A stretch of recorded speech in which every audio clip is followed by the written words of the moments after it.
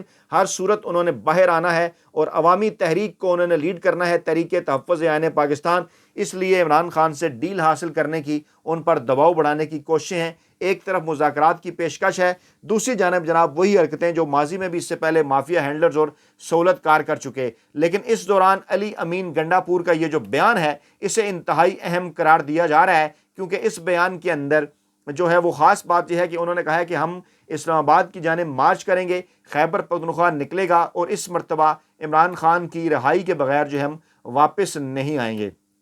اس سے پہلے ان کی ایک ملاقات بھی ہوئی اڈیالہ جیل کے اندر علی امین گنڈا پور کی، جس کی ایک اندرونی کہانی بھی سامنے آئی ہے، کیونکہ ایک تاثر دیا جا رہا تھا کہ جناب پاکستان تحریک انصاف کے درمیان اختلافات ہیں۔ علی امین گنڈا پور صاحب کے اوپر بھی کچھ لوگ سوالات اٹھا رہے تھے، کے پی کے اندر جو پاکستان تحریک انصاف کے کچھ وزراء ہیں ان کے ساتھ ان کی اختلافات کی کہانیاں بھی آئی تھی سامنے۔ اور اب اطلاعات جو ہیں، اندرونی کہانی یہ ہے کہ علی امین گنڈا پور صاحب نے کابینہ ارکان کے اختیارات کے ناجائز استعمال اور شکایات کی رپورٹ عمران خان کو پیش کر دی۔ ذرائع کے مطابق وزیر اعلیٰ کے پی کے علی امین گنڈا پور اور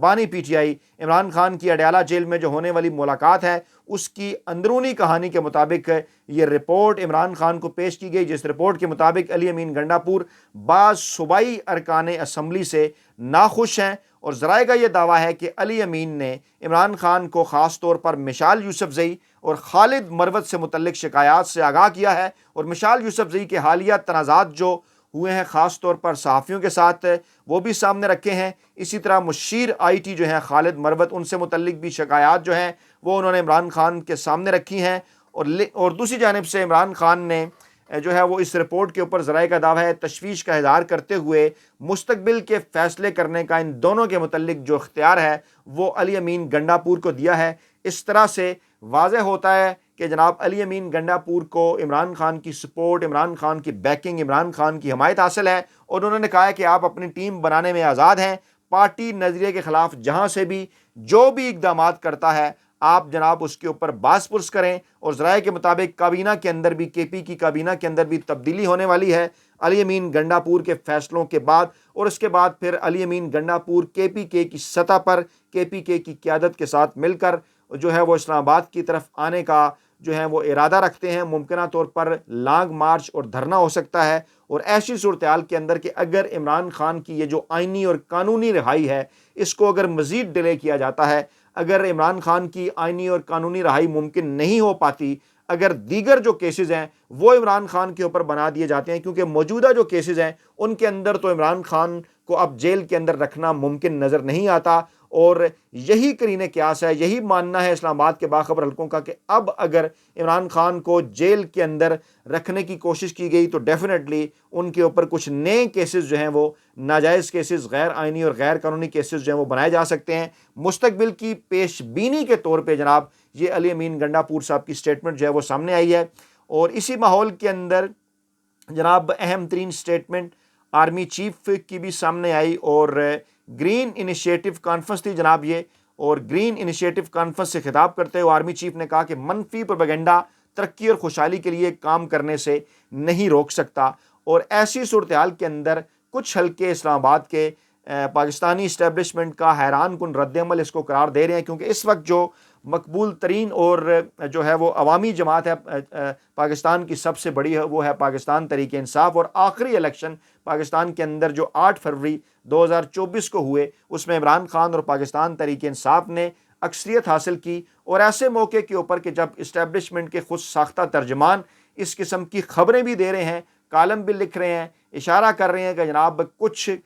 جو ہے وہ افراد، 3 کے قریب افراد کا ایک گروپ ایکٹیو ہے عمران خان اور پاکستانی اسٹیبلشمنٹ کے درمیان مذاکرات کرنے کے حوالے سے، کیونکہ یہ بات ہو چکی ہے ثابت کہ جب تک عمران خان باہر نہیں آئیں گے اس وقت تک پاکستان آگے نہیں بڑھ سکتا، جب تک پاکستان تحریک انصاف کو اس کا نیشنل مینڈیٹ واپس نہیں ملے گا اس وقت تک پاکستان آگے نہیں آ سکتا نہیں۔ اور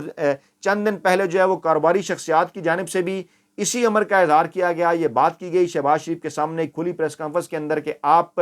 جو ہے وہ بنی گالہ کے جو ہے وہ باسی سے، اڈیالہ کے باسی سے آپ ہاتھ ملائیں اگر آپ نے پاکستان کو آگے بڑھانا ہے۔ اب اسی ماحول کے اندر یہ بیان سامنے آیا ہے، اسلام آباد میں منعقدہ گرین پاکستان انیشیٹو کانفرنس تھی جس میں خطاب کرتے ہوئے آرمی چیف نے کہا کہ ترقی کی راہ میں رخنہ ڈالنے اور توجہ ہٹانے کی تمام تر کوششیں ناکام ہوں گی۔ درست بات، لیکن اشارہ کس طرف تھا؟ آگے چل کر کیا انہوں نے کہا کہ منفی پروپیگنڈا اور سوشل میڈیا ٹرولز ہماری توجہ پاکستان اور اس کے عوام کی ترقی اور خوشحالی کے لیے کام کرنے سے نہیں روک سکتے۔ اب یہ سوشل میڈیا ٹرولز اور اس سے کیا مراد ہے؟ کیونکہ اس وقت پاکستان تحریک انصاف جو ہے وہ سوشل میڈیا کے اوپر ایکٹیو ہے، خاص طور پر امریکہ کی جانب سے انسانی حقوق کے حوالے سے جو رپورٹ آئی جس میں گزشتہ 2 برسوں کے اندر پاکستان میں جس قسم کی انسانی حقوق کی خلاف ورزیاں ہوئی ہیں، جتنی تفصیلات کے ساتھ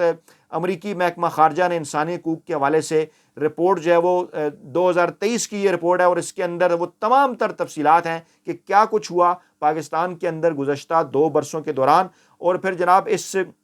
بات کا بھی حوالہ دیا گیا کہ پاکستان تحریک انصاف اور عمران خان کی جانب سے اس بات کا دعویٰ کیا گیا کہ راستے سے ہٹانے یعنی خدا نخواستہ عمران خان کو قتل کرنے کے حوالے سے منصوبہ بندی کا ذکر اور دیگر چیزیں، جس قسم کا قاتلانہ حملہ عمران خان کے اوپر ہوا ماضی میں، پھر ان کی گرفتاری، پھر پاکستان تحریک انصاف اور ان کے کارکنان کے ساتھ جو کچھ ہو رہا ہے 2 برسوں کے اندر، جو کچھ الیکشن کے اندر ہوا، یہ تمام تر چیزیں امریکی محکمہ خارجہ کی انسانی حقوق سے متعلق رپورٹ کے اندر جو ہے وہ بہت بڑا سوالیہ نشان پاکستان کے لیے، اگرچہ پاکستان کی جانب سے اس رپورٹ کو مسترد کیا گیا ہے، لیکن بہرحال انٹرنیشنل میڈیا کے اوپر جناب یہ رپورٹ جو ہے وہ اس وقت سب سے زیادہ دیکھی اور پڑھی جا رہی ہے، لوگ اس کے اوپر بات کر رہے ہیں۔ اور ایسی صورتحال کے اندر آرمی چیف صاحب کی یہ سٹیٹمنٹ ہے کہ پاکستان کی ترقی اور خوشحالی کے سفر میں کسی عدم استحکام کو برداشت نہیں کیا جائے گا۔ منفی قوتوں کو انہوں نے کہا کہ آئیے رد کر دیں، اور پھر انہوں نے ایک بات کی کہ ہم سب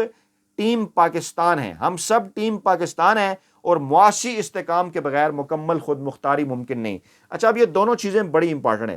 جب اتنے بڑے لیول کے اوپر یہ بات سمجھی جا رہی ہے کہ معاشی استحکام جو ہے اس کے بغیر مکمل خود مختاری نہیں آ سکتی، تو معاشی استحکام جو ہے وہ جڑا ہوا ہے براہ راست سیاسی استحکام کے ساتھ، سیاسی استحکام جڑا ہوا ہے فیئر اینڈ فری الیکشن کے ساتھ، فیئر اینڈ فری الیکشن جڑے ہوئے ہیں اصلی نتائج کے ساتھ فارم 45 کی روشنی میں۔ اب ذرا یہ لنک کریں چیزوں کو، تو فارم 45 کی روشنی میں جو اصلی نتائج ہیں ان کے مطابق تو پاکستان تحریک انصاف کو کامیابی ملی، تحریک انصاف کو کامیابی ملی تو فیئر اینڈ جو ہے وہ آزاد اور فیئر الیکشن کے نتیجے میں تو پاکستان کے اندر اس وقت عمران خان اور پاکستان تحریک انصاف کی حکومت ہونی چاہیے۔ جب یہ ایسا ہوگا تو پھر پاکستان کے اندر سیاسی عدم استحکام ختم ہوگا، سیاسی عدم استحکام ختم ہوگا تو پاکستان کے اندر معاشی استحکام آئے گا، معاشی استحکام آئے گا تو پھر جناب جیسا کہ انہوں نے کہا کہ مکمل خود مختاری ہوگی۔ تو یہ تمام کی تمام چیزیں جڑی ہوئی ہیں، اور اسلام آباد کے باخبر حلقے اس کے اوپر بات کر رہے ہیں، اس رد عمل کو خاصا حیران کن قرار دے رہے ہیں کہ ایسے ماحول کے اندر کہ جب پوری دنیا کو اس بات کا پتہ ہے کہ الیکشن کس نے جیتا، سیاسی استحکام کون لے کر آئے گا، معاشی استحکام کیسے آئے گا، ایسے وقت کے اندر بظاہر پاکستان تحریک انصاف کے جتنے بھی لوگ ہیں یا پاکستانی عوام ہیں، ان کو یہ کہنا کہ وہ سوشل میڈیا ٹرولز ہیں یا جناب ہم جو ہے وہ ان کے خلاف کارروائی کریں گے، منفی قوتوں کو رد کریں گے، یا پھر جناب اس قسم کی بات جو ہے وہ آخر پہ جا کے کرنا کہ ہم سب ٹیم پاکستان ہیں۔ تو ہم سب اگر ٹیم پاکستان ہیں تو اس وقت اس ٹیم پاکستان کا جو سب سے میجر پورشن ہے وہ تو ڈیفینیٹلی پاکستان تحریک انصاف ہے، جنہیں پورے پاکستان کے اندر سے 70% سے زائد جو ہے وہ ووٹ ملے۔ انہی حالات کے اندر اس رد عمل کو قرار دیا جا رہا ہے حیران کن، اور جناب نون لیگ مسلسل پاکستان تحریک انصاف کو دے رہی ہے مذاکرات کی دعوت۔ آپ کو یاد ہوگا کہ مریم نواز صاحبہ کہا کرتی تھی کہ ہمارا مقابلہ عمران خان سے نہیں ہے، ہمارا مقابلہ یا ہماری بات چیت ان کو لانے والوں سے ہے۔ اور کیا انہوں نے کیا اس کے بعد؟ پھر مقابلہ تو سارا ان کا عمران خان سے ہوا۔ آج بھی ہر وقت ان کی زبان کے اوپر عمران خان ہے۔ تو عمران خان اور پاکستان تحریک انصاف آج جینون بات کر رہے ہیں۔ وہی اگر مریم نواز کی بات کو کان ادھر سے پکڑ کر دیکھ لیں الٹا کر، تو ان کو کون لے کر آیا؟ عمران خان بالکل درست بات کر رہے ہیں کہ پاکستان تحریک انصاف کے اگر کوئی مذاکرات ہوں گے تو وہ پاکستانی اسٹیبلشمنٹ کے ساتھ ہوں گے۔ پاکستانی اسٹیبلشمنٹ نے ماضی کی ان کی حکومت گرائی عمران خان کی، اور موجودہ جو حکومت ہے اسے پاکستانی اسٹیبلشمنٹ لے کر آئی، اور اس وقت براہ راست عمران خان اور پاکستانی اسٹیبلشمنٹ جو ہیں وہ آمنے سامنے عمران خان یہ بات کر بھی چکے ہیں۔ اور ایسا ہی ہوگا کہ اگر عمران خان اور پاکستانی اسٹیبلشمنٹ کے درمیان مذاکرات ہوں گے تو اسی کے نتیجے کے اندر ہی پاکستان آگے بڑھے گا۔ تو ایسی صورتحال کے اندر نون لیگ کا بار بار مذاکرات کی پیشکش کرنا صرف اپنی اہمیت جو ہے وہ بتانے کے لیے ہے، اور اپنی اہمیت جو ہے وہ جتانے کے لیے۔ اپنا بہت خیال رکھیے گا، دعاؤں میں یاد رکھیے گا۔ نئی ویڈیو کے ساتھ جلد حاضر ہوں گے۔ اللہ نے کے بعد۔